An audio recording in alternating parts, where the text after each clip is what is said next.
আল্লাহ রাব্বুল আলামিন সেই মানুষকে খোঁটা দিয়ে বলছেন, হাল আতা আলাল ইনসানি হিনুম মিনাদ দাহরি লাম ইয়াকুন শাইআম মাযকুরা। মানুষের জন্য কি কখনোই কোনো সময় এমন ছিল না যখন এই দুনিয়াতে মানুষ আলোচনার কোনো বিষয়বস্তুই ছিল না?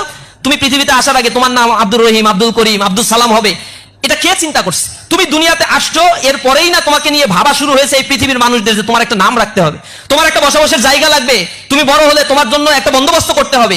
আবার তুমি পৃথিবী থেকে চলে যাবা, চলে যাওয়ার পরে 2 প্রজন্ম পাস্ট হয়ে গেলে তোমার কথাও এই পৃথিবী আর কোনোদিন স্মরণ রাখবে না। এরকম কোটি কোটি মানুষ পৃথিবী থেকে বিদায় নিয়ে চলে গিয়েছে। সুতরাং তুমি পৃথিবীতে কেন এসেছো, কেনই তোমাকে এত সম্মানিত করে পৃথিবীতে সৃষ্টি করা হলো, এই দার্শনিক ভিত্তিটা যদি না বুঝতে পারেন তখন বুঝবেন, তখন বলবেন eat drink and be merry. The only purpose of human being is to eat drink and be merry. খাও দাও ফুর্তি করো, পরের দিন বাঁচবা কিনা বলতে পারো? এরকম চিৎকার যারা করে তাদের দুনিয়াতে তো চুরি করুক, বাটপারি করুক, মানুষের সম্পদ মেরে খা, আর সম্পদের পাহাড় করুক, তাদের কি যায় আসে?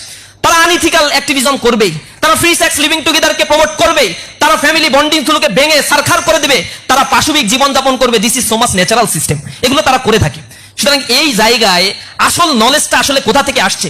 তোমার রব তোমাকে কত ভালোবাসেন, যিনি এত চমৎকার ভাবে তোমাকে সৃষ্টি করে দিলেন, আর যিনি সৃষ্টি করেছেন তিনি তোমার জন্য কোন আইনটা সবচেয়ে কল্যাণকর সে সবচেয়ে ভালো বুঝবে। তোমার মা যেমন তোমাকে শুধু পেটে রাখার কারণে এত মায়া মহব্বত করে, আর যিনি সৃষ্টি করে ফেলছেন তিনি কতটা ভালোবাসবেন তোমাকে। সুতরাং তিনি তোমার জন্য একটা আইন করে দিয়েছেন, তার আইনই সবচেয়ে ভালো আইন। মানুষ যা তৈরি করে